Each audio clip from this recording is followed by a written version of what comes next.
Phone. It is December 10th at 6 p.m. and we're here for the Kaiser Parks and Recreation Advisory Board. Good evening. Glad to see everybody here.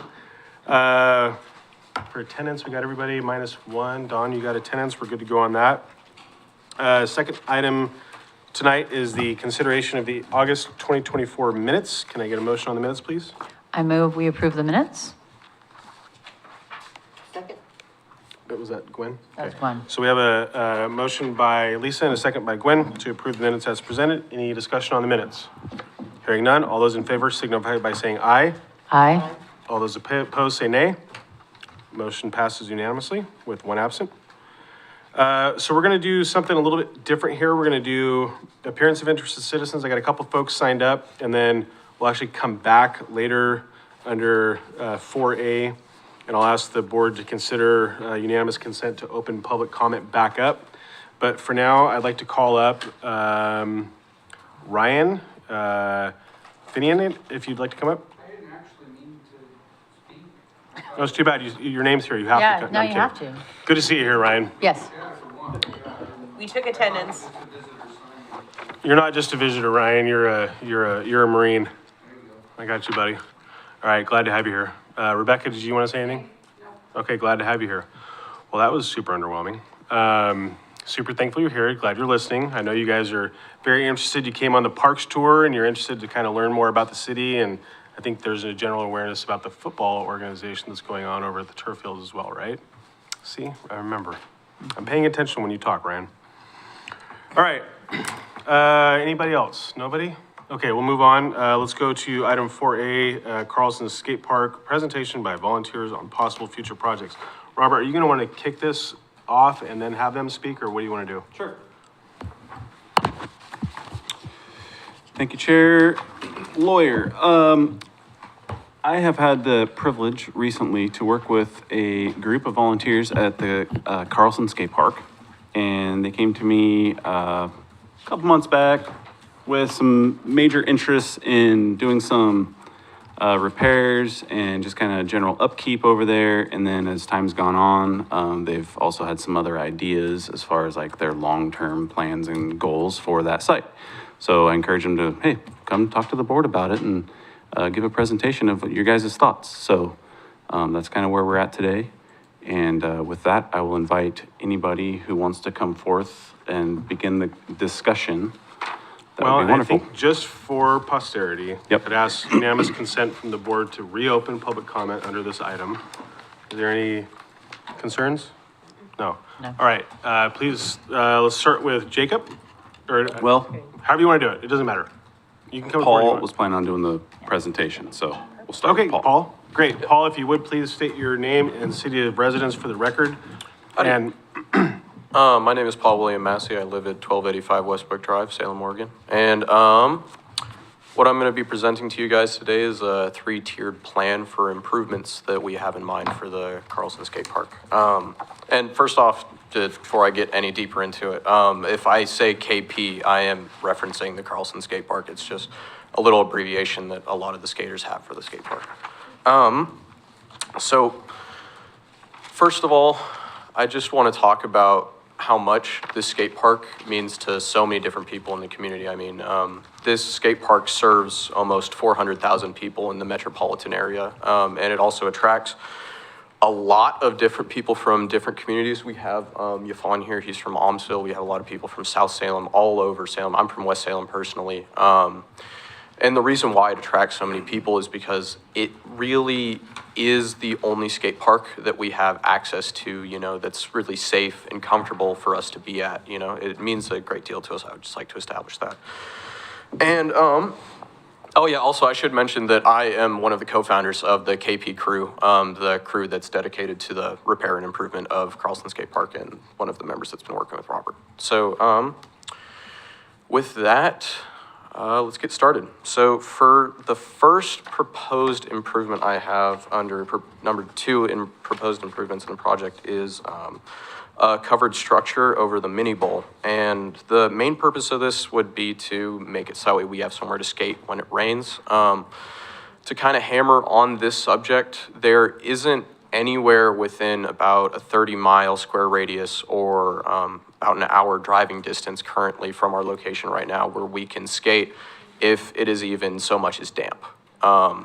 There's just nowhere. There's nowhere that actually allows for skateboarding within that radius. So I think that having a covering on, a public park, especially like this, would be fantastic, especially because the Mini Bowl itself is almost like a monument to a lot of skateboarders around here. It's really special. And I think that having, just a safe place to skate during the winter would be game-changing for skateboarding in the community and community involvement in general.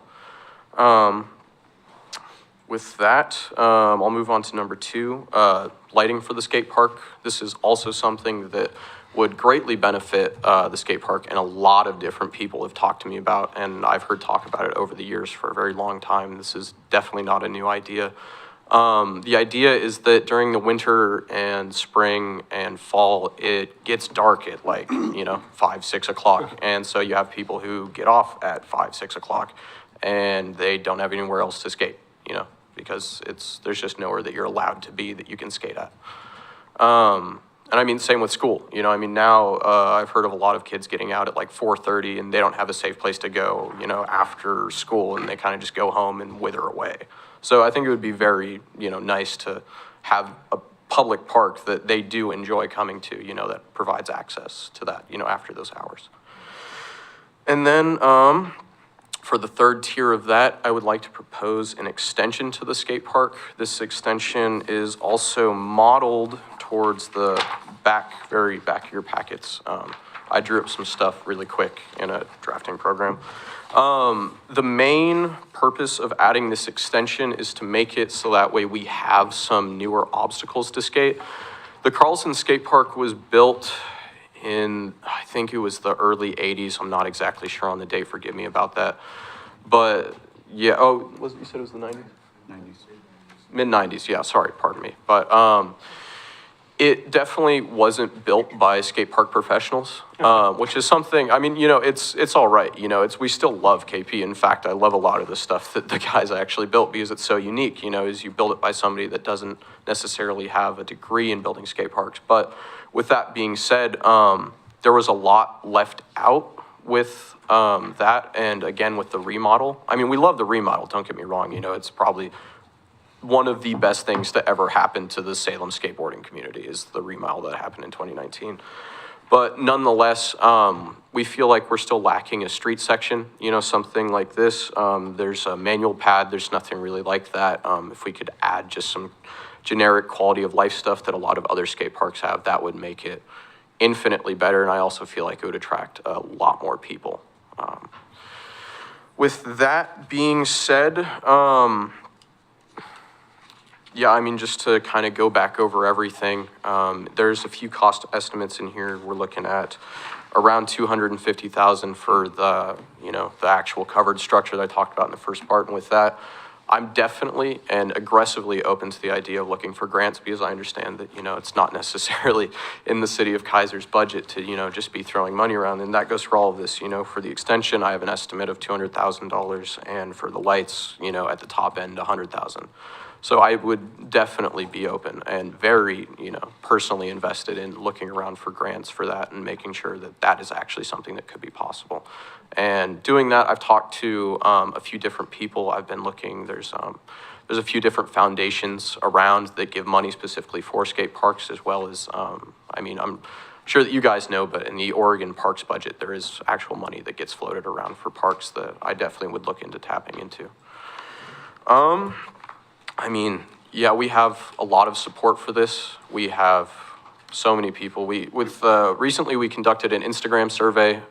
Through that survey, we had, I think, about 6 or 7 people reply back to us, and almost every single one of them was overwhelming support, Then whenever I talk to anybody at the skate park, or I ask, scooter riders, bike riders, skateboarders, I ask them about our ideas that we're trying to do here.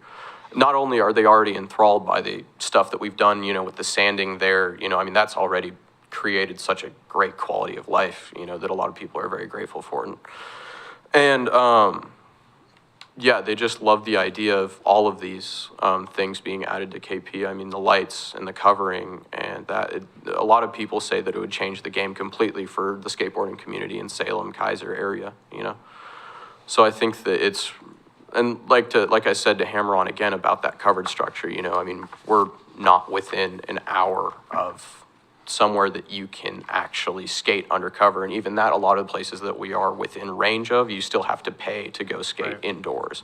So it's not a public park that you can actually skate at during the winter. And I mean, yeah, with the lights, like I said as well, it just, yeah. I mean, after dark, being able to skate, it would all be a game changer. So, I mean, yeah, that's kind of me wrapping up. Do you guys have any questions for me? Anything you can think of? Well, I just want to say first, oh, go ahead, Clay. No, go ahead. Thank you. One of the questions that I had was, I heard a Instagram survey, but I didn't catch the numbers and how the survey was done. Oh, yeah, so we have an Instagram page called the KP Crew. It's dedicated to letting people know that when we're doing updates and renovations to the park, like if we're filling cracks, you know, there might be certain sections of the park that are sealed off. So, you know, like, just be wary of that before you go to KP.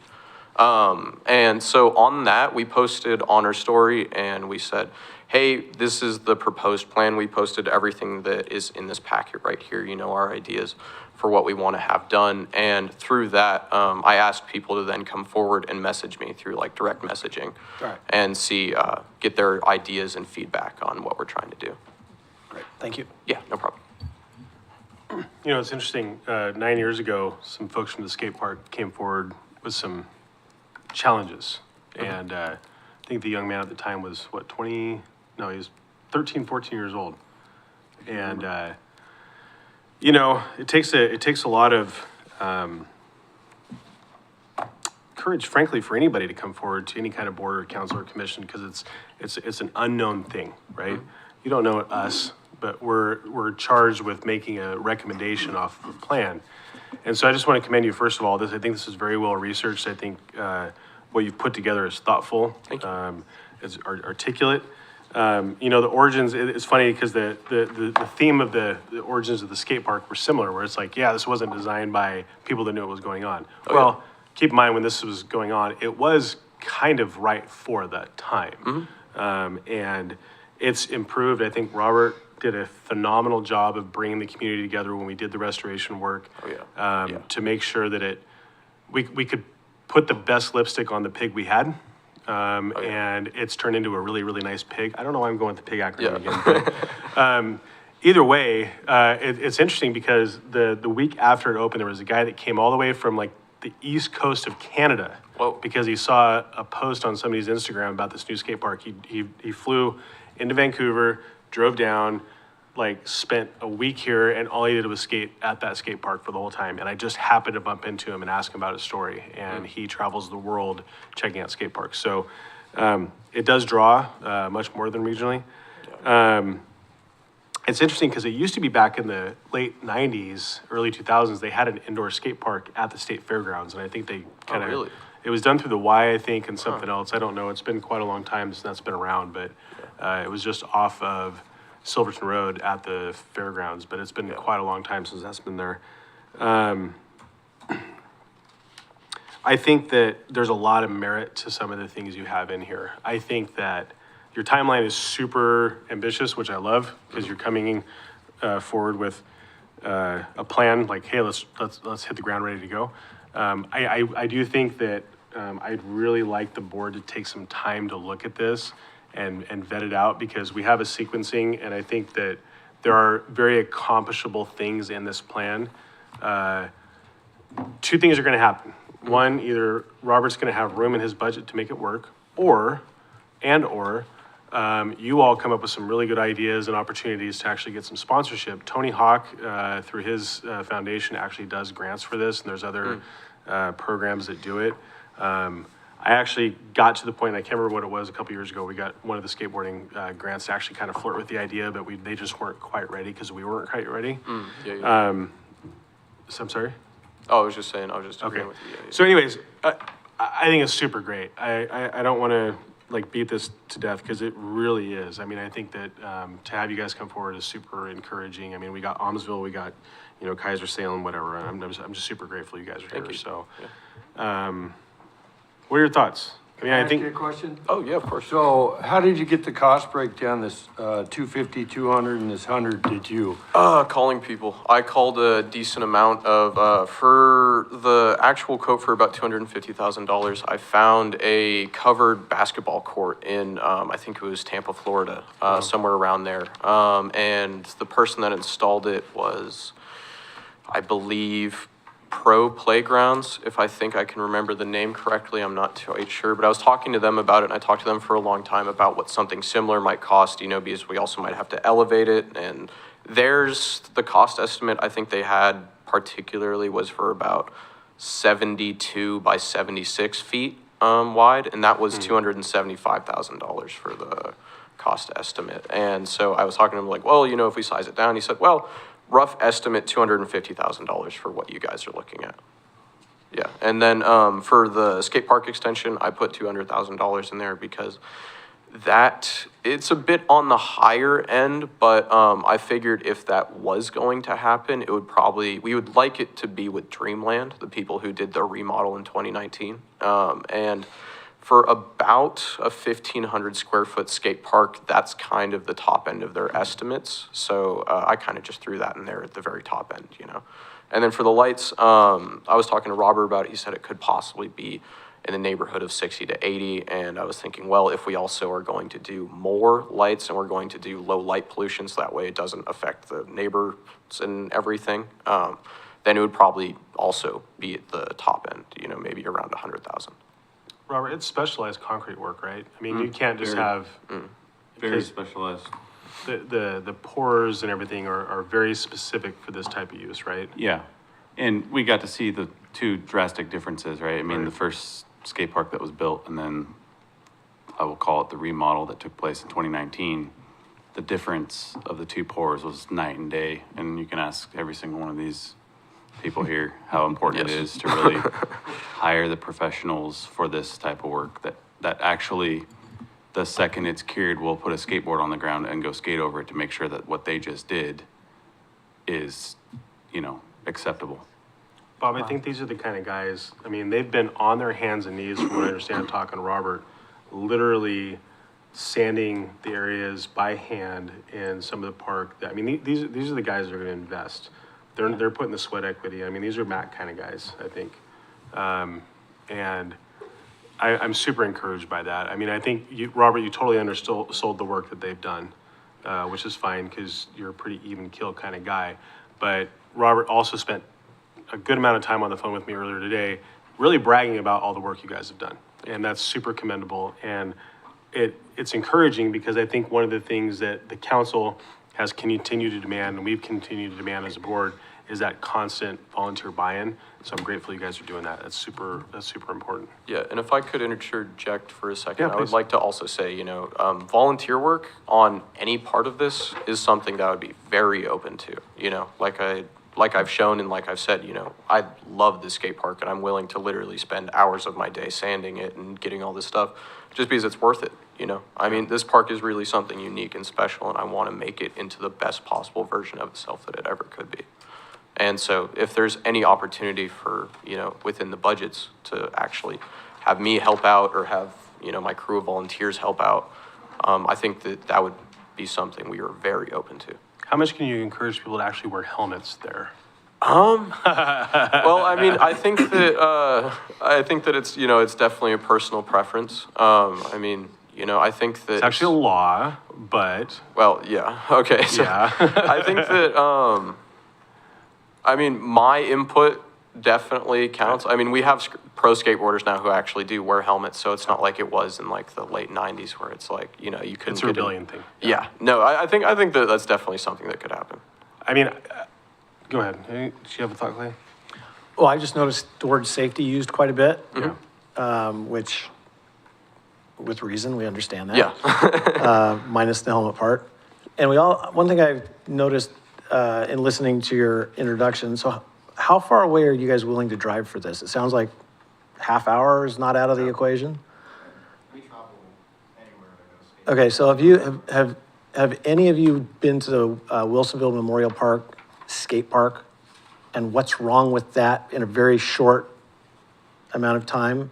Which we don't have all night here to talk about this, but that skate park, when I'm there, at least a couple, 2, 3 times a week during the summer, is very rarely used. And we're trying to figure out why, because that was well over $1 million to make that thing come to fruition.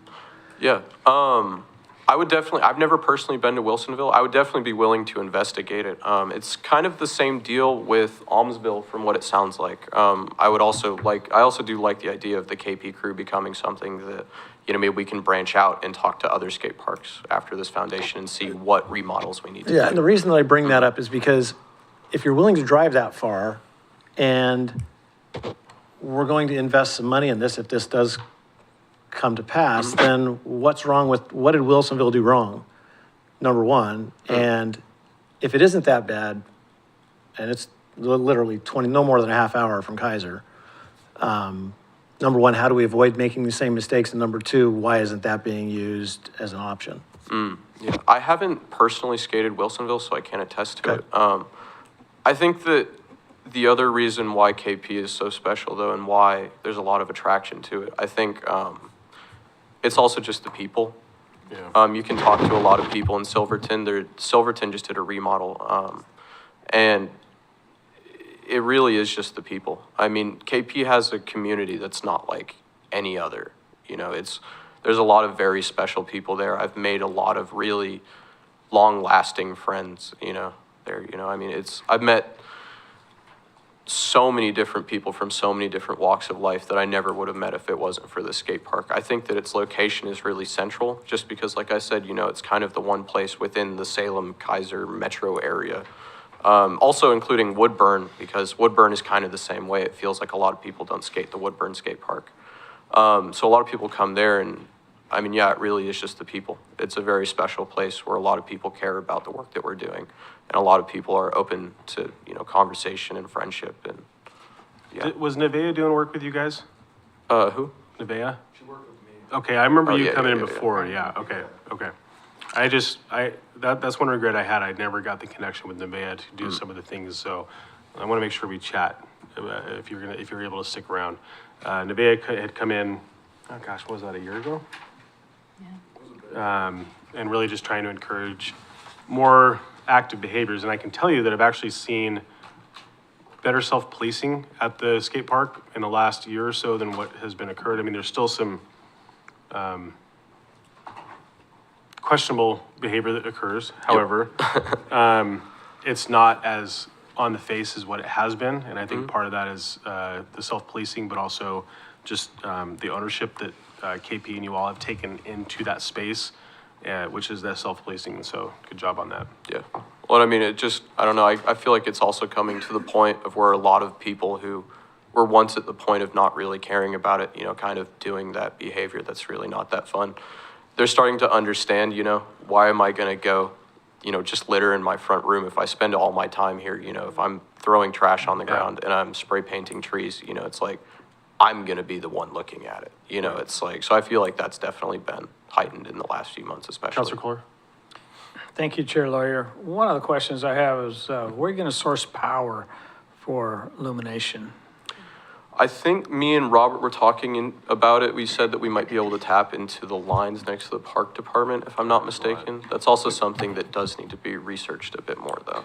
Yeah, we need to do some research on that, but there's a couple options. We have the park shop, we have a pump station right next door that we could access, and then we also have the lighting around the walk loop of City Hall that we might also be able to tie into. So just depending on the scale, this is still very preliminary, just kind of absorbing the conversation at this point, but if it gets to the point that we're looking at construction costs, obviously we would refine any numbers that got put on a page right now and make sure that our apples are in order. Follow up? Yeah. Thank you, Chair Lawyer. If we could put lights up similar to the lights out at the turf fields, that would be wonderful as far as they don't spread out too much. They're very focused and. Absolutely, yeah. We need to keep light pollution in the front of the conversation and make sure we're not upsetting neighbors. And then obviously discussing, you know, how late lights would be left on is a big concern for many. And so those would definitely need to be some conversation pieces. Thank you. You want to fill a room with concerned citizens, talk about adding lights to parks. Yes. Yeah, no, I've definitely heard from Robert about some of the stuff that's gone down with, especially those new lights that just got installed too. Yeah. And I'm, like I said, I'm more than happy to address any concerns from any concerned citizens about what might go down. So Paul, I'm gonna tell you two truths. Speeder government is unbelievably slow, painstaking, and ridiculous. You will lose hope. I'm not joking, okay? The speed of volunteers, however, is the most powerful thing that you can bring forward. The speed of your will and your group's will to come up with a plan and execute that plan can make this successful quicker, okay? And so I think that I haven't heard from anybody on the board that we don't support this. I think it's well in keeping with what the master plan allows for it. Is anybody vehemently opposed to any of the ideas in here that has been put forward? I mean, we don't have to actually make a motion on it or anything like that, but is there anything that raises concern, Clay? It's not that I'm against it, because I was a big skater when I was your age or so. And so my question would be, if you had to take this down to one of the two, covered or lights, which would be your priority? I think it would come down to a covering. I think that with lights, I think that we've also talked about the possibility. I think a lot of people have the grand idea. I mean, ideally, we'd ask for the lights to be on until 12, but I don't think. Midnight? Yeah, that ain't gonna, I don't know. yeah, that's, I know, and I think that a lot of the people that I've talked to have that grand idea of, you know, having something like Silverton, you know, where the lights are on. I think they shut off at even 2 o'clock in the morning at Silverton. you'd be if lucky I'm to not get 9 mistaken. PM. Yeah, no, and I think that that's the reality of it, you know, after The talking noise to ordinance Robert alone about would create a problem at 10 o'clock, so. Yeah. So I think that shooting for like 9:30, 10-ish would kind of be our like, that would make us happy. That would make us ecstatic still. But I think that the covering is something that's really important. I think that we definitely need to assess, and that's really where I want to go from this. I have a very good general plan of where we're going to put it, but like I said, we would also need to speak with contractors, see where everything is going to go.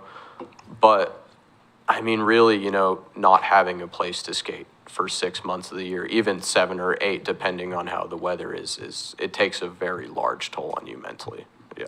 I mean, especially when this is a lot of people's only option to actually get outside of the house. Yeah, not having a place to skate, you know, or basically not having a reason to leave your house for 6 or 7 months is kind of, can definitely take a toll. Counselor Kohler? Thank you, Chair Laurier. Would just to cover over the mini bowl be enough cover? I think so. The mini bowl is kind of the main attraction at the skate park. It's what actually a lot of people go to the skate park for. It's a really unique and special thing that almost everybody I talk to that comes from out of town, for even Portland for that matter, where they have, you know, 10 or 15 parks in the general Portland area, they all say that mini bowl is kind of like the holy grail in a sense. So I think that the covering over mini bowl would definitely be sufficient. We would definitely have to look into the drainage, which is something that I've already looked into, because currently the drainage goes into mini bowl, but I have a plan for actually extending it to the point of where it would go out and the drainage would be all right, but there would still be a bit more testing for it. Thank you. I support this 100%. The other thing, especially if government's doing it, all your numbers add at least 40% probably. Yeah, Because you got and- engineering and design that has to go in and all the other things that make things a little more complicated. So Yeah. look, stay with it. You're not going to find anybody more enthusiastic than Robert Johnson, especially when it comes to community-led projects. I think this board, there's people here that would probably be willing to offer some insight. I'm actually really encouraged to take this to the council and let them know that this is something that's being discussed. Yeah. And just thanks for being here and for all of you. I guess the question is, I got Jacob and I got Yvonne and Carson. Are y'all want to talk, or are you good? Paul is your representative? I would like to talk. Okay, well, why don't you, Cool. if you're good, Paul. Yeah, totally I'm gonna good. go ahead and ask, Jacob, come on up. Thank you for letting me speak. Yeah, Appreciate you guys. super glad you're here, thank you. Thank you. Hello, my name is Jacob Motley and I live in Kaiser. And I just wanted to say the importance of having the lights and cover to the skate park would greatly improve, definitely the winter time for all skaters in the general area, because there are not, the only spot we can reliably skate at in Salem or Kaiser is parking garages that are not very ideal for skateboarding. So having any, and ideally the whole park would be undercover, but that's not possible.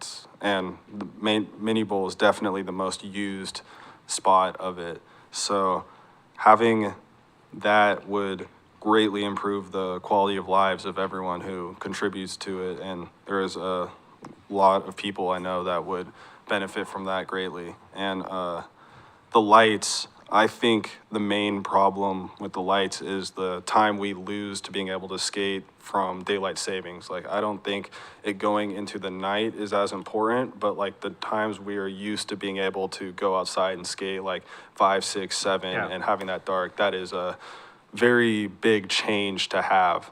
So having those up for the daylight savings and the cover would be definitely monumental for everyone who is a part of this community. And I can think of a lot of people who travel from various places to come to this park because they enjoy the park, the people, the community, all of that. So I guess I just wanted to stress the importance of those two things and how much that would improve everybody's experience at this place. So Thank you, Jake. thank you. That is all I have to say. It does occur to me as you say the parking garages and stuff. One of the things I'd also encourage is, yes, the skate park is on city property, but that doesn't mean the rest of the city property becomes a skate park, Yeah. especially in the lighted areas. Yeah. And so in that thought process of policing, just remind folks that it's probably a good idea not to use the rest of the area around here as the skate park. It fosters a better relationship. Yeah, is that a common problem? Not as much anymore, but at night, you can see it, 7, 8 o'clock at night, it does occur, especially in the summertime. Yeah. But, yeah, just. Yeah, having just keep lights it- at the park would definitely reduce problems like that at night, so. But, I mean, overall, massive improvement from a year ago, so you guys are doing great, but, just don't be snitches. I don't need much snitches, but be Clay, did you have something? I got you. Any idea on average kind of numbers that are there on an average weekday, weekend skating? I mean, we talking 20, 30? We talking 50, 100? What are we talking about here? It's hard to say. There's some days where it is very, very crowded and it's hard to get a What does line that in. mean though, for numbers? Any idea? I don't have an idea. If you ask me about how many people show up to pickleball courts, I can tell you. Yeah, I don't know. I sat out here during one of the Civic Center cleanups, and I estimated in the 5-hour period we were here, there was at least 170 people that were out there. And different, and mind you, it was a window survey. As I'm going by, I'm like keeping a tally in my head. I mean, if it's a nice day and it's dry, it doesn't matter how dang cold it is. Yeah, I agree. I've seen it. Right? Yeah. I mean, it's not uncommon. I mean, I've seen as many as 70, 80 people out there at one time. A lot of people also will like show up in the morning and then leave after a few hours. So Right. there's like definitely a large amount of people that come and go that you also might not even be able to see. So, Right. but I would say on average, you can expect like at least 10 people to be there throughout the whole day. Continuous. Yeah, on average. And that's like, if you put every day together, like there's days where it gets packed with. In It's terms hard of for me to continuous use, it's estimate. probably, when the weather's fair, continuous use, I think it's as busy, if not busier than the Big Toy. Yeah, yeah. Cool. What else you got, Jacob? Anything? I think that is all I wanted to say. Well, thanks for coming back. I'm glad to see you.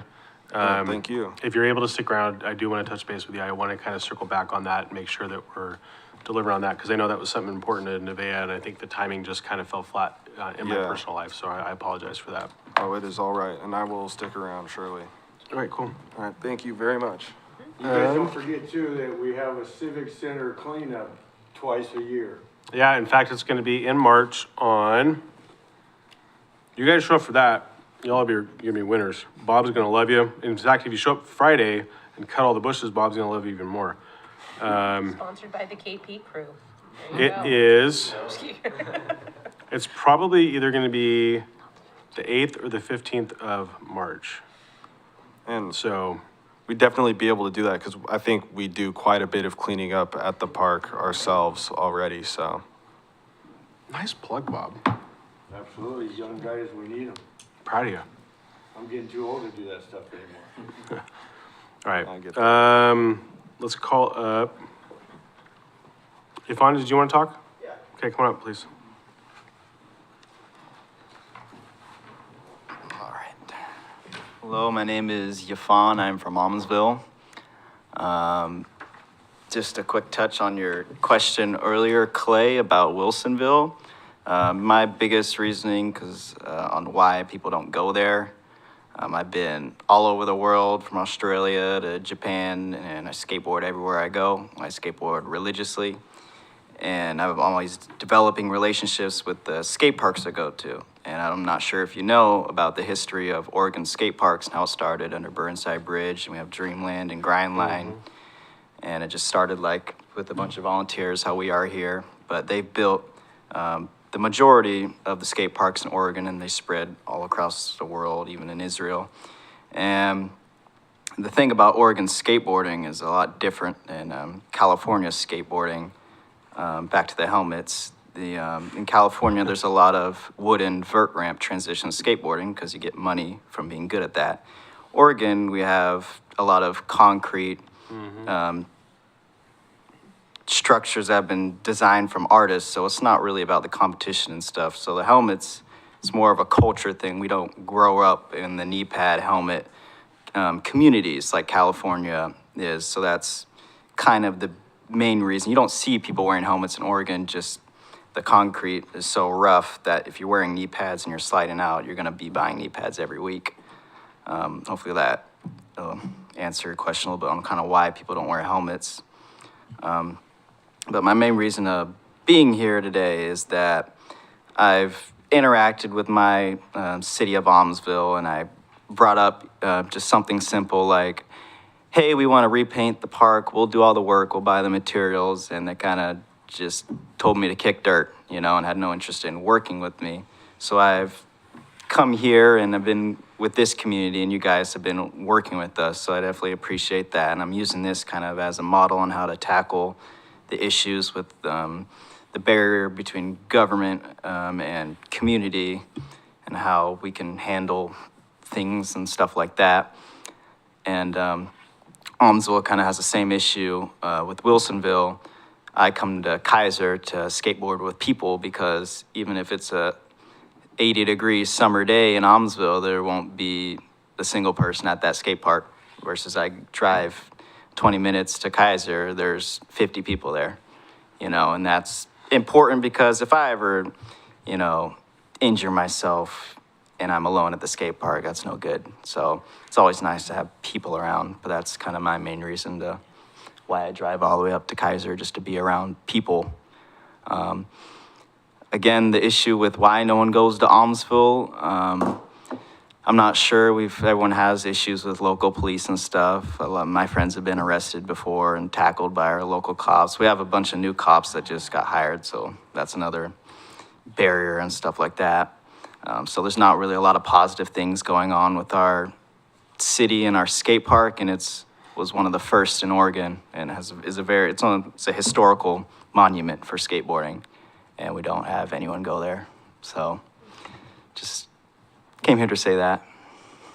What about Wilsonville then? Were you gonna? Wilsonville, yeah, thank you for reminding me. The Oregon skateboarding, a lot of our things that have been built in the past, I'm not sure if it was Dreamland or Evergreen who built the Wilsonville Park, but Oregon skateboarding, when I go out and say, because I guess my level of how good I am at skateboarding, I'd say I'm in the intermediate advanced, so I'm not too limited based on the structures I'm skateboarding. So I'm going out to Portland or going to the coast of Oregon to get a little bit bigger skate parks and more interesting things to skate. So when I go to Wilsonville and I see this kind of fun little skate park, I can get the same thing in Kaiser, and I think Kaiser is actually better than Wilsonville because of our bowl aspect. The bowl in Wilsonville is kind of gray, it lacks creativity, and it's not really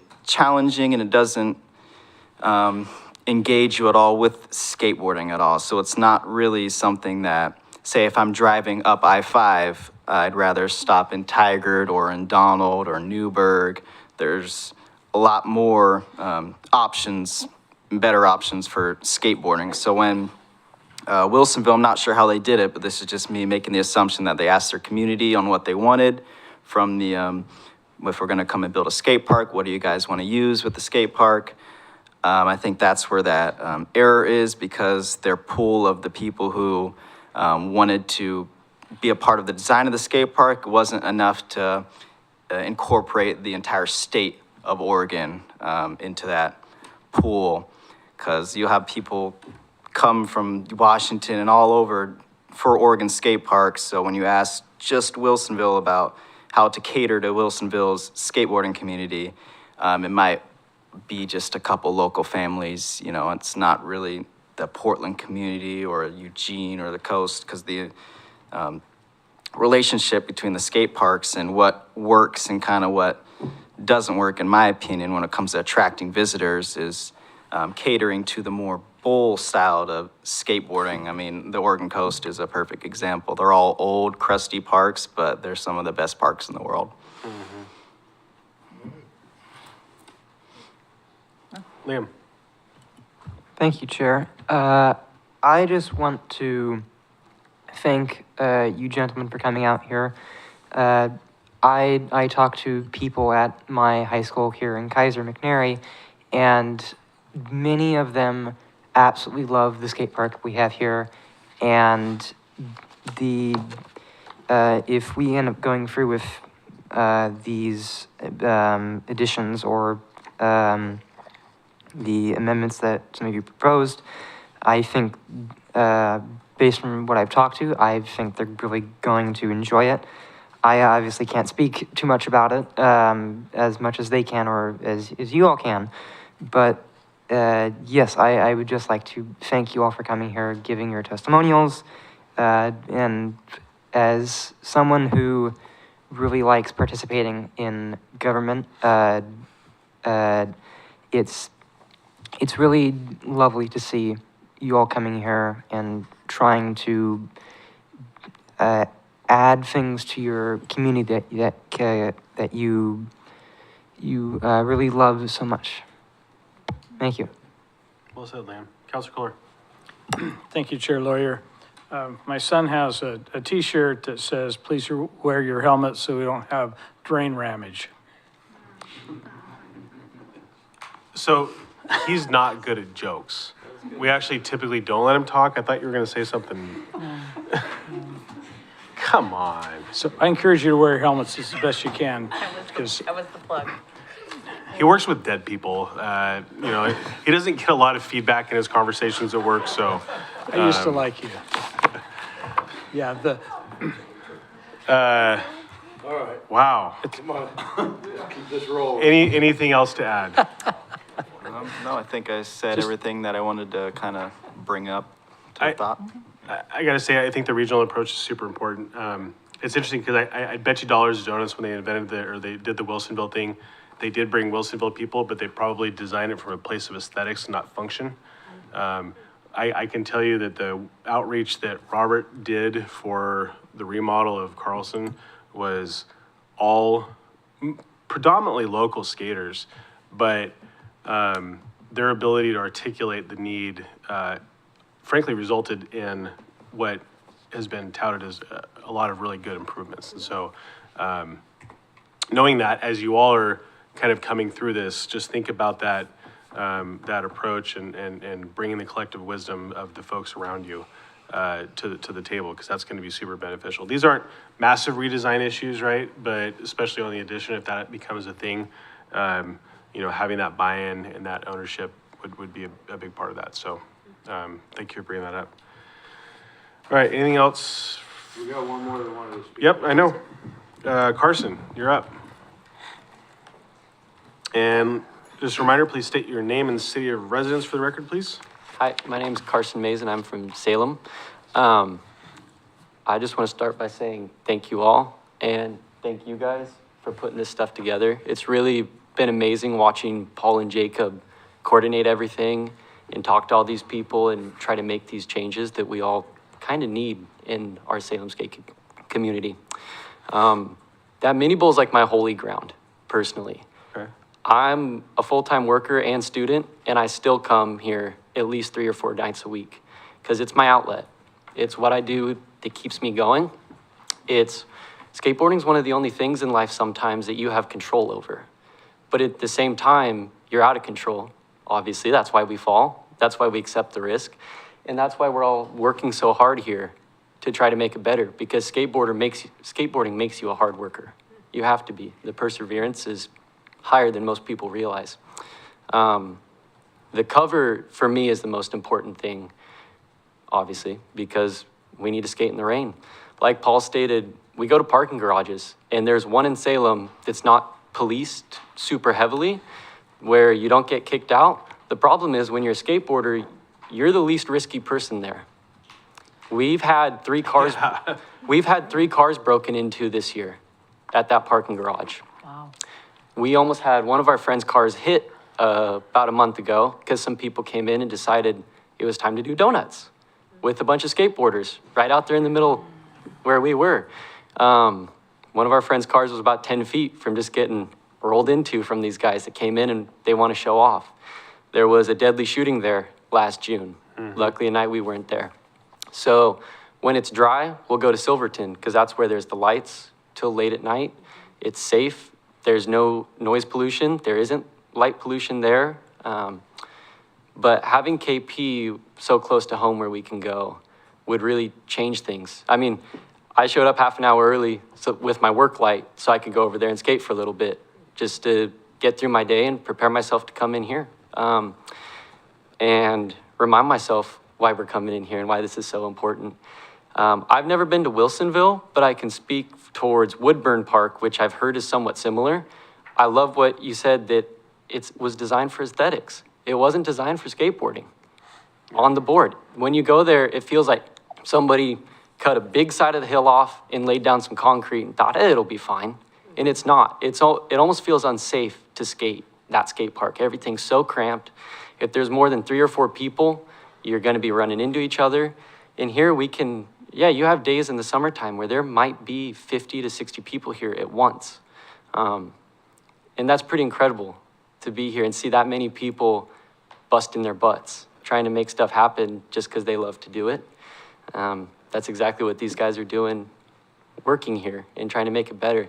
The work Paul's done in the last month or so, I think it is, I had 2 weeks for finals where I just did not have the time to come. And he told me what he'd been doing. And I was like, cool, okay, sounds like, I honestly did not believe how much was done. And I came here and I was astonished at the work done, at Robert's help as well, to facilitate that. It's pretty incredible how quickly that happened. And I know, obviously, not all of this can happen very quickly, but with our work and our efforts, we'll help as much as we can.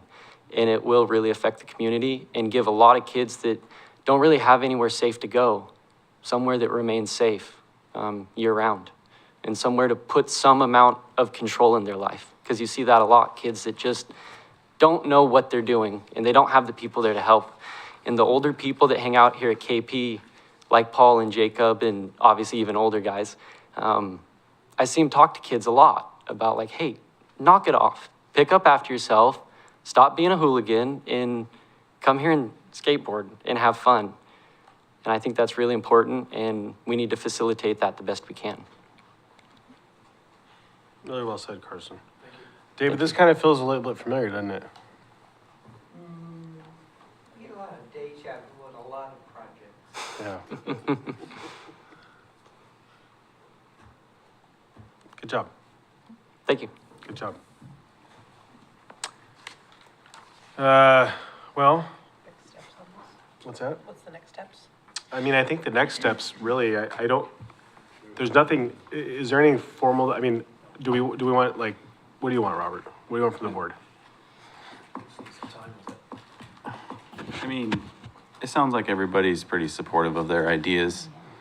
I Not actually hearing- hate the idea of people coming in volunteering. Yeah, I and know, it spending their sounds awful, time and doesn't money it? and effort. That actually is totally unreasonable. In fact, bye. No, I'm kidding. I don't mean, and actually, you mentioned something, Robert, I'm sorry for cutting you off. I'm sorry that the reception in Almsville hasn't been the same. I'm surprised because the mayor tends to be a very receptive person.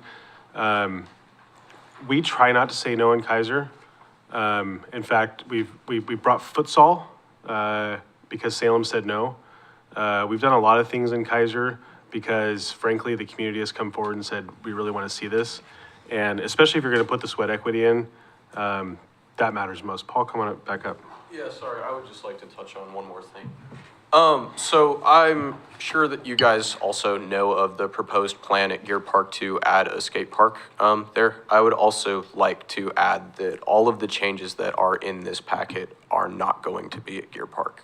All of these are going to be completely different. There's no plan for lights at Gear Park. There's no plans for any covering at Gear Park.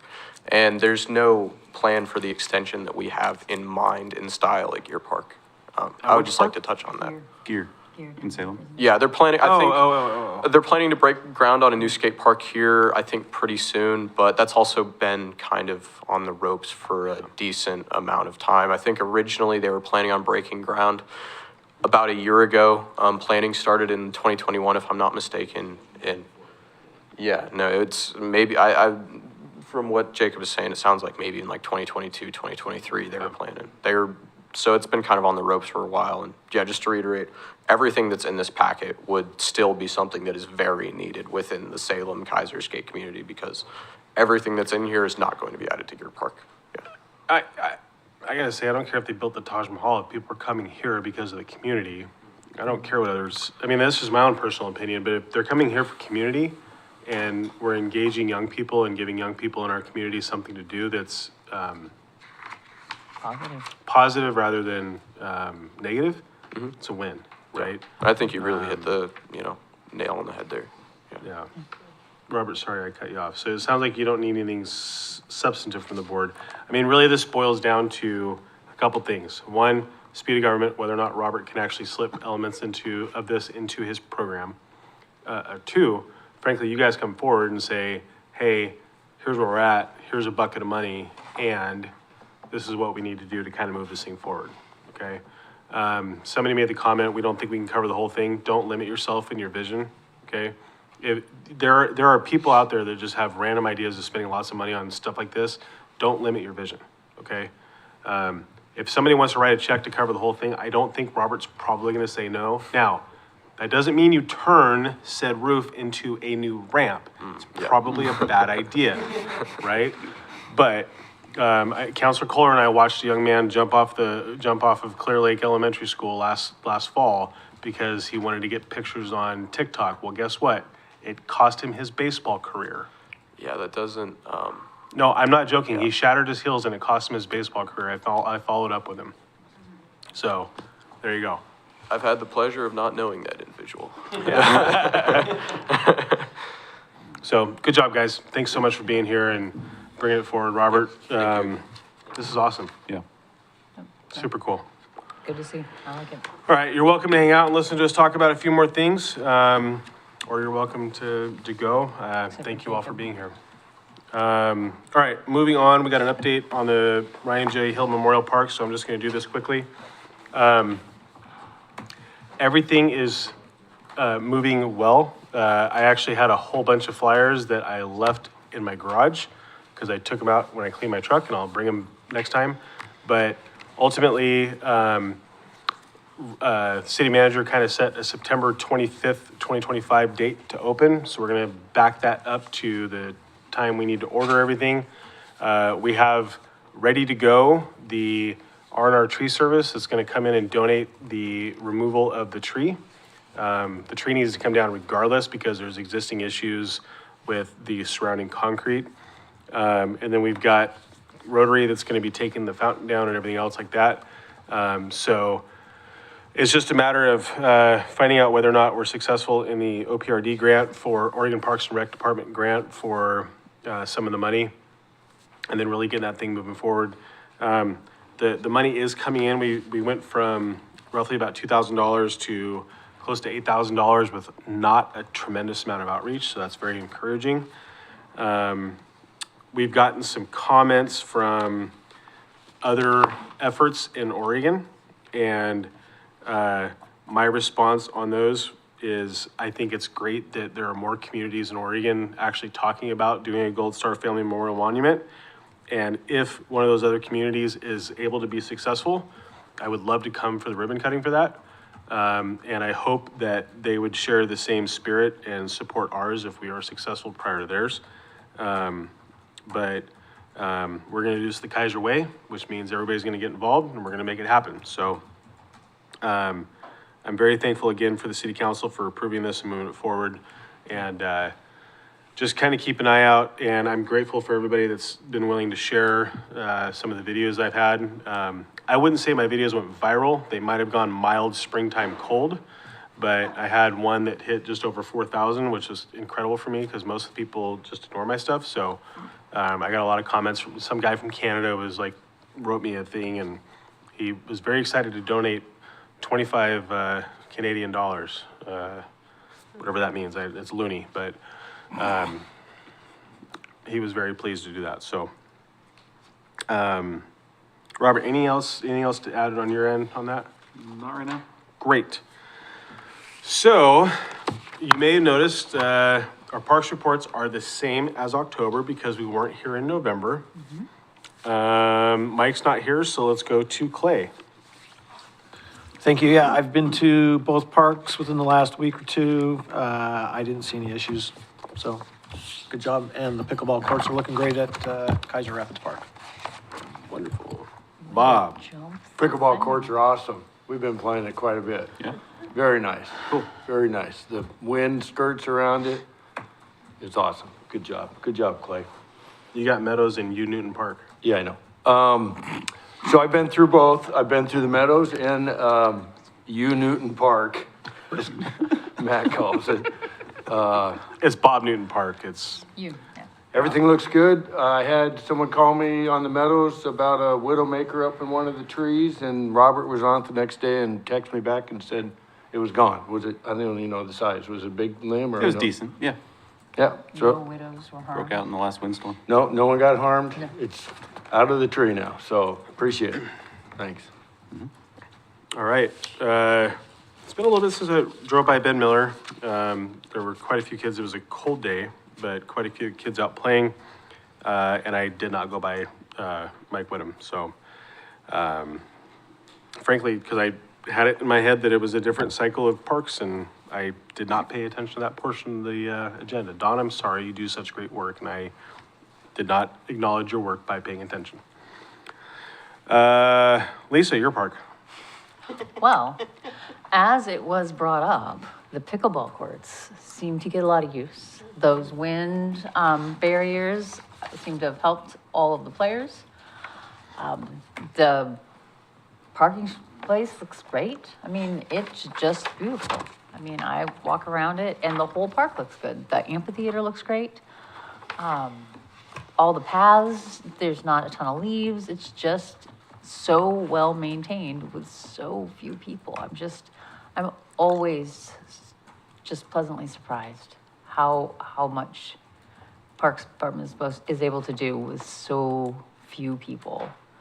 I have absolutely nothing to complain about. I mean, I saw at Willamette Manor, they were hooking up the cameras.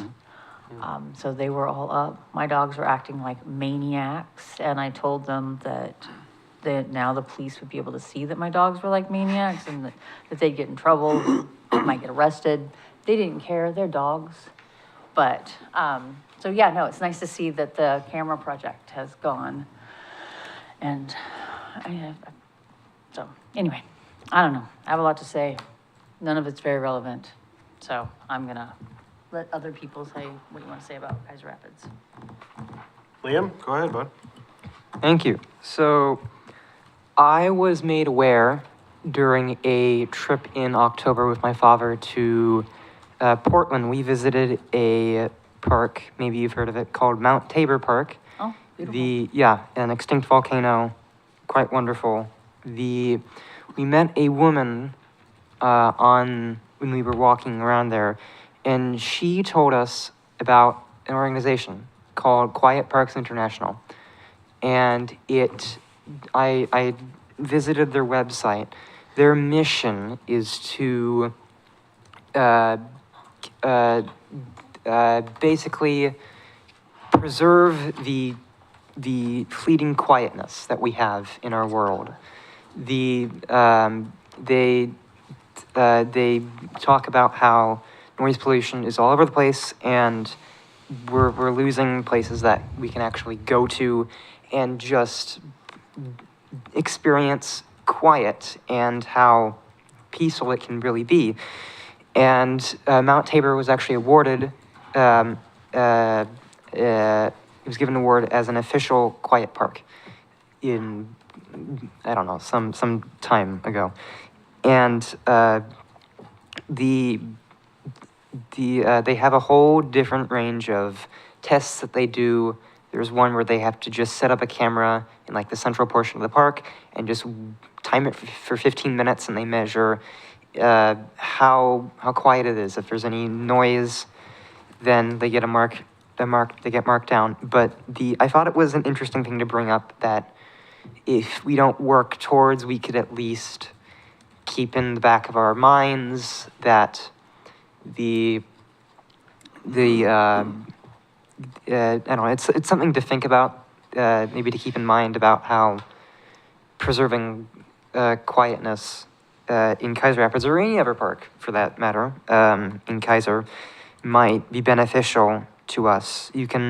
I learned you can nominate any park you want, and they'll get a team over eventually to assess the park if it is popular enough. And I thought it would be an interesting thing to bring up at this meeting. I think about Sunset. Yeah, Sunset's quiet, but you know, as long as there's no boats going by. Right. Yeah. Kids are true. Or Lisa's not there. Or I'm Lisa's not there. quiet. Or dogs. She's been practicing for an international yodeling competition down there. Liam, I think that's cool. I mean, I think, It's very cool. you know, if you've got some ideas, I'm not a super huge fan of token memberships to things just for the sake of saying we're part of the quiet, whatever it's called, Place. Parks International. But, you know, if there's, you know, it'd be interesting to hear a little bit more about it. So if you want to do like a little write-up on it and kind of tell us more about it, and maybe the significance of what that draws, that might be worth kind of doing a little more research on. Most of our neighborhood parks are going to be tough. Sunset, I mean, be one. The one we can't actually go to might be another. Which one is that, David? No. No, we can get there. It's all beautiful now. Northridge. Northridge. Northridge. Oh. Well, if you had a machete, you could get there. Well, you know. That would be too loud. Too Thanks for loud. that update, Liam. I think that was super cool. Thanks for bringing that up. Thank you. Of course. Staff report. I'll What you start got? with- Yes, I'll sir. start with a question Yeah. to Liam. No, please. Yeah. Do you know if it can be a section of a park, or does it have to be the entire park designated? Question. I would assume it would be the entire park, which was immediately came up in my head. Well, there's boats on the Willamette, so that might disqualify some parts. But I can definitely research more into that. But Yeah. as of my current knowledge, I would assume it'd have to be the entire park.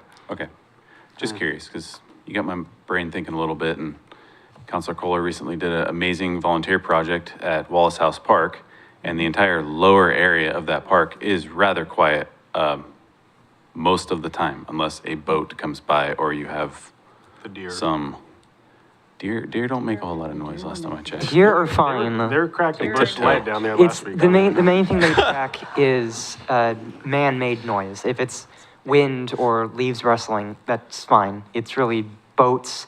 The main thing they said is airplanes is a big disqualifier for a lot of places. So man-made noise is what they're looking for. Okay. Just curious. Lisa's not being supportive of my ability to stay centered here. Yeah, so get with it. Parks report. What do you got? Well, Mike Whittam, I was there recently. Thank you. And it's looking good. We had a rather large, very large limb actually come out of a tree. It was like a third of a tree, but we got that cleaned up. That last little windstorm we had kind of messed with our trees a little bit, but it wasn't too bad. Other than that, it's still there. Leaf season, we are basically wrapped up with that. We're still dealing with a couple trees that are being stubborn and don't want to drop their leaves, but for the most part, we got through it. It was quite wet this year. We had couple weeks there where we were really struggling to make leaves disappear, but thankfully, we had some good weather that came back and we were able to get back out there and get that finished up. So glad to have that behind us. We've also been working on winterizing all of our irrigation systems, drinking fountains. So if you notice, you go to your local park or dog park and all of a sudden there's no water there, nothing's broken. We've just had to unfortunately shut it off for the winter. That's just kind of regular standard routine we do. We were also able to remove the boarding floats down at Kaiser Rapids Park at the boat ramp. We take out 4 floats every year for high water. So we were able to fit that in. Willamette River has to hit just a certain height to make that easy for us to get those out, and it hit that magic number. So we raced in there, got them out, and they're sitting up in the parking lot for the winter. I know the fishermen and duck hunters hate me, but I'm sorry. Oh, yeah, they were complaining today. I get phone calls. I get a lot of phone calls in the spring. When are they going back in? But anyways, and the cameras, I believe the contractor installed the last parks camera today. So I don't have any access to those yet, but I will hopefully be reviewing that soon. And I've seen a couple examples of the ones up at Kaiser Rapids and what they look like, and clarity's amazing. So really looking forward to having access to those. And I know the police department will do a great job helping monitor that and hopefully solve crime easier and faster and actually have some data to back up what we already know happens. So excited about that. Robert, do you know what the educational outreach is going to be on those? I think, is there going to be any kind of information put out to let people know? I'm not sure. I'm just wondering, like, do we want to do that? Do we not want to do that? I don't know. Anything from the council on that, Counselor? Pay attention, they're very visible. Well, I don't think people that choose to paint on a toilet are paying attention to whether or not there's cameras. Maybe, maybe not. I don't know. Clay, do you have a question? My thought is that they may not be aware of that, but they may take precautions to cover up a license plate if they're driving in with a car and they know there's cameras versus just nonchalantly going in and, oh, there was a camera, sorry. So I would say if we are gonna notify, maybe delay the notification for a while.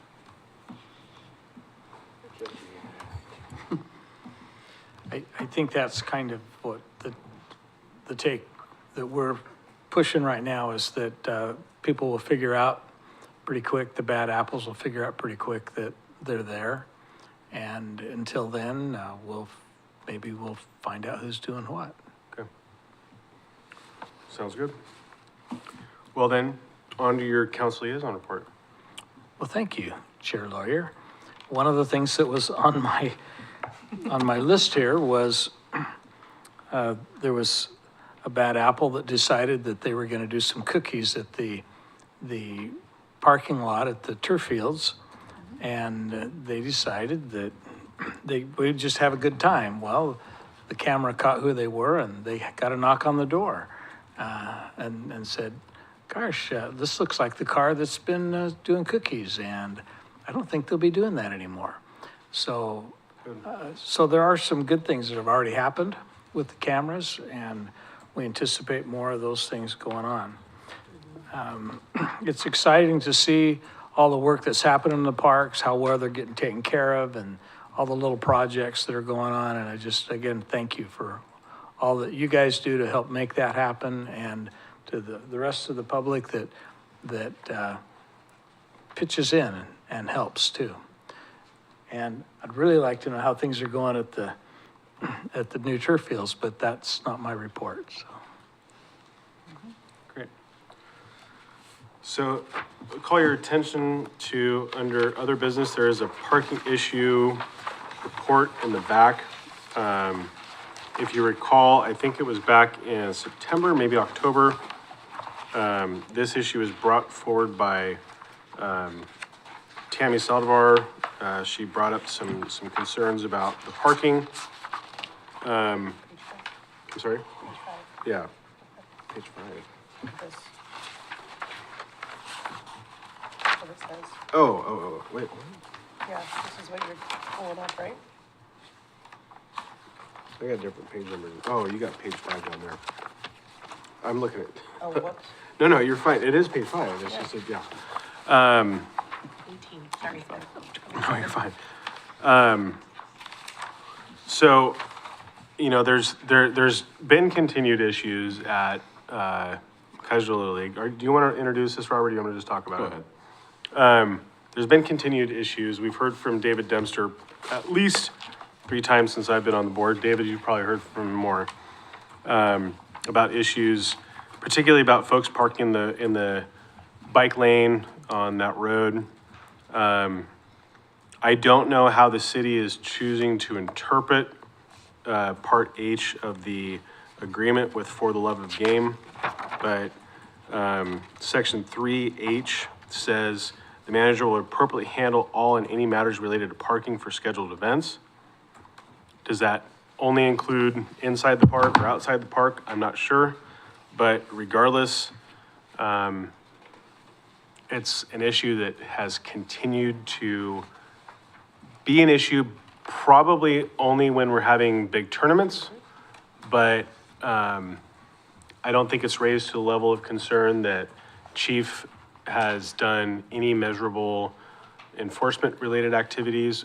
And I think that if it was such an issue, that I'm fairly confident Public Works would have come up with something that addresses this. And so I don't know really what we need to do with this other than identify or acknowledge that there is an issue or a perceived issue that exists during high tournament times.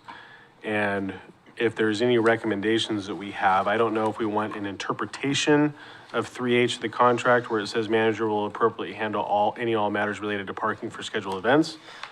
That could be something that we could ask, maybe. But I don't know, what are y'all thoughts? Because it keeps coming back to us, like, I mean, we're not, I don't know why we're the landing point for this. I mean, traffic bikeways, this is literally what they do, but they've been unable to resolve this. So go ahead, Counselor. Thank you, Chair Lawyer. I just happened to be at the Traffic Safety Bike Ped Committee this last month when they had quite a discussion about this. And their answer was, oh, we'll get that paved and striped. And then I reminded somebody, or I told somebody that actually if you stripe it and pave it, you probably have less parking than you do right now.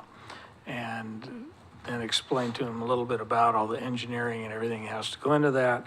And of course they said, well, you just don't know what you're talking about. I said, great, thanks. So, but we had quite a discussion about it, and I'm not sure why they pushed that here unless they just feel like that they can't do any more about it right now. Well, I don't know, Robert or Don, it's not within our charter as the Parks Board to enforce stuff, right? I believe so. I mean, we're chartered to make recommendations only to the city council, and the only thing we can actually affect is the grant. So the grant is the only thing that this body can come in and say, we award it, and then it's done, right? I mean, I don't know if, I don't know what the right approach is on it. I mean, I think they keep punting this issue around, but traffic safety bikeways is literally the space that they deal with these issues, so I don't know. Bob, you've been around for a couple of years. What are your thoughts? I don't think it's the parks, I mean, Can you turn your mic on, please? I don't think they can come to the park. I don't know what we can do about it. I mean, what are we gonna do about it? Like you say, if you put bicycle lane and stripes, it's gonna be even worse. I mean, how do we accommodate both? I don't know. I don't know the answer to that. That's a tough one. Lisa? Tanya, Oh, sorry. no worries. I was like, She had her folks hand are up, you sorry. wanted to go. I did have my hand up. Oh. That's okay. No, you can go. Go. How would we handle this as a city if it didn't have this contract? So say this, we were running the baseball fields. What options, if we were noticing that, because it's a safety concern, I walk up there, I watch kids run from car to car and there's no visibility because cars are parked all the way down. So there's not just traffic, but it's also, I'm concerned for kids walking through those cars, trying to get to the different places. So how would we handle this if we were running and managing the parks? Or managing that park? That's a great question. I'm not sure that I want to answer that right this second. I think we would take an assessment of all the problems, because I've heard various things talked about, and I don't think when this was brought to the board this last go around that there was a lot of clarity as to like the specific problem. Right. I don't remember hearing that unless I missed that. Because there's two conversations. There's one of cars parking along the road that I've heard in the past. And there's the one of the gravel parking lot, and, people have issues with that and they'd like to see it paved, and we're gonna reduce the amount of parking stalls, which is not helping our parking situation. So I don't know. I don't know that there's a easy answer on this one. You want to stop parking along the road, we could put no parking signs up along the road.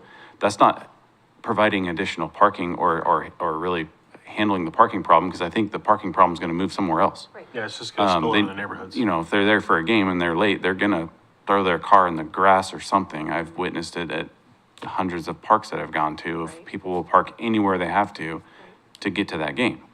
So you're kind of kicking the can down the road, if you will. You might be solving a problem, one problem, but I think you're going to create another. Right. Um, Would we and- consider this is an idea, obviously I'm not making any decision, but would we ever use Mike Whittam as have an access that goes up, or across the way where, they've got the other water thing? 'Cause I know we have the parking lot by the water, but then across the way there's this weird Yeah. property, would we ever? So there's railroad tracks between us and that, and that is a huge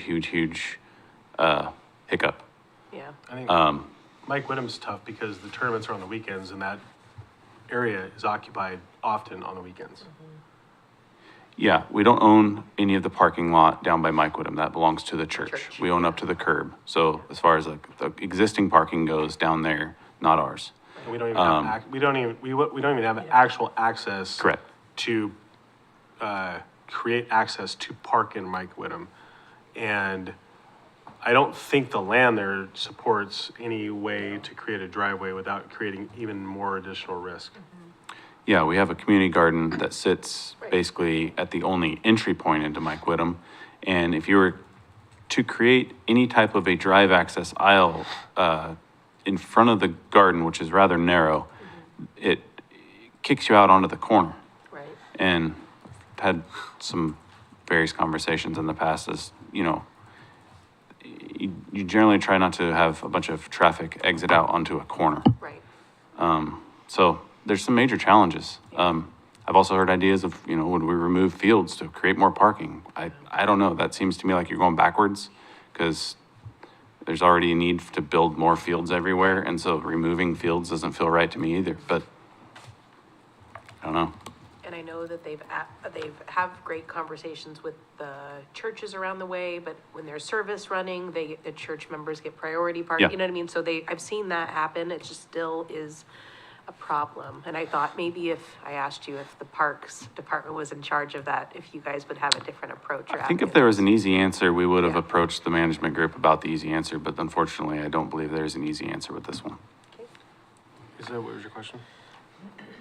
Yeah, no, my only thing was, this feels like, something that is beyond our control. It's beyond traffic safety bikeways.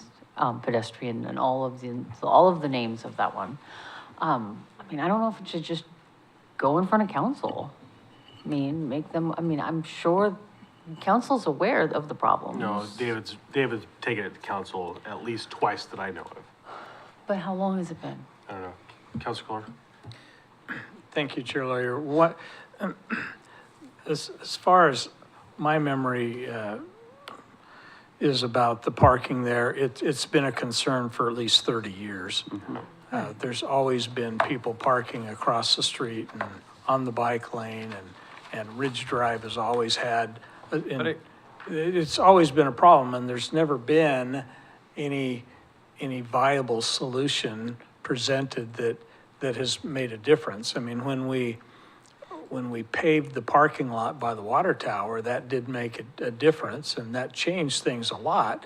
But then there's more fields, there's more people, and there's more cars. So I don't know again, there's no easy answer to that I'm aware of. And I don't know, Robert, I'm gonna ask, has, for the love of the game, been approached with this scenario by traffic safety or any party and said, hey, why aren't you guys doing this? I don't know. I don't know the answer to that. Okay. Who Liam, even you had has your the hand right up. to do that? Yeah, thank you. Is there like, is what am I trying to say here? Can we do something with the traffic safety committee, or even the city council for that matter, with us? Can the two or three entities work together and find a viable solution, or is this beyond our control? Because if this has been, like you said, Counselor, a problem for around 30 years, then if nothing's been presented, then is there anything we can do in this fact, or is it just good as is until there's a viable solution?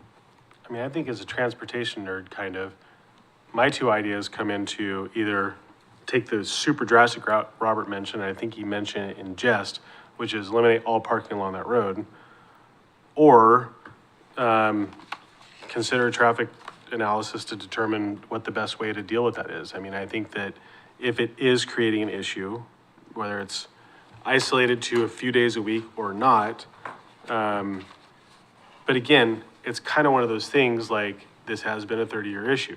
And if there was a way to solve it, or it raised such a significant issue, I can almost guarantee you that the professionals here would have come up with a solution.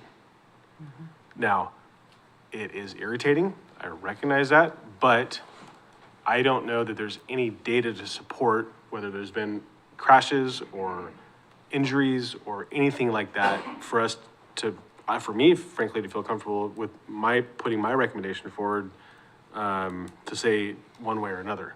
I think somebody just has to ask the question, right?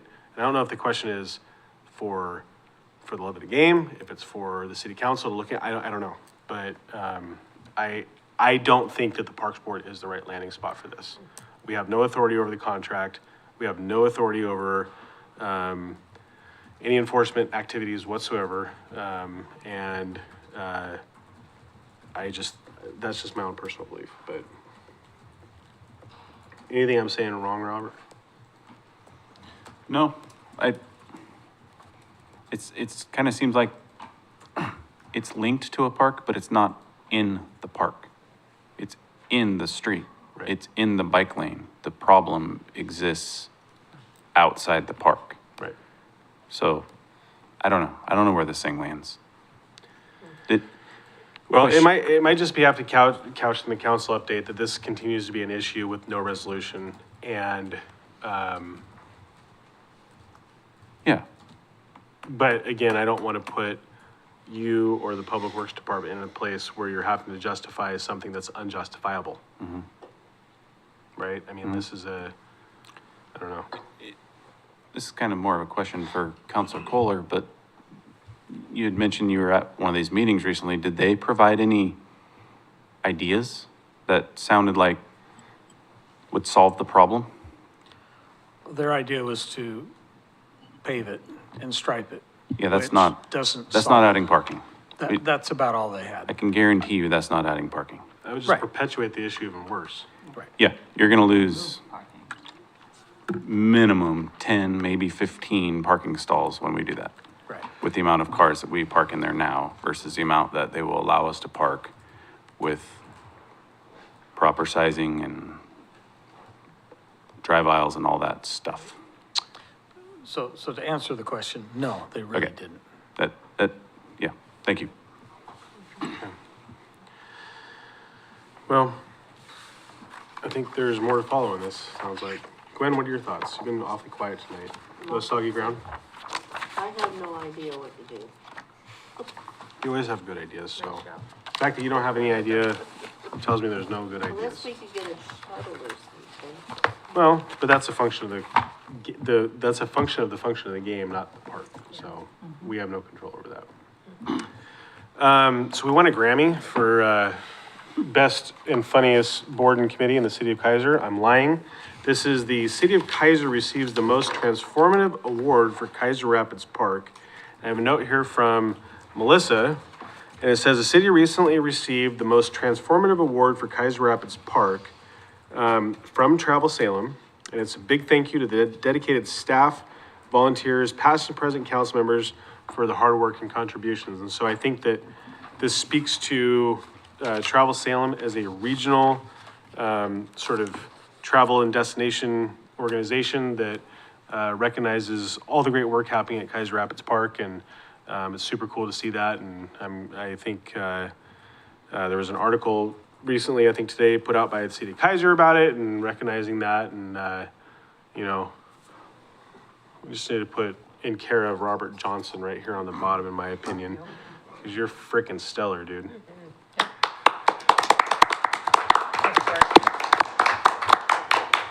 All right, last but not least, lights are open over at Gubster. Go check those out. This weekend, Santa Central is over off Broadway. Go to the kaiserchamber.com website, check that out. If you want to help out Past Gifts and Smiles, that's that. And then Saturday is our annual parade. So check that out Saturday evening. Promises to be a time, whether it's good or bad, depends on how much fun you have during the evening. If you're in the parade, you'll see myself, maybe Counselor Kohler down at the end telling you where to go afterwards. And it's going to be fun. So stay safe, stay warm, happy holidays, and I guess we'll see you next year. Yeah, We stand adjourned.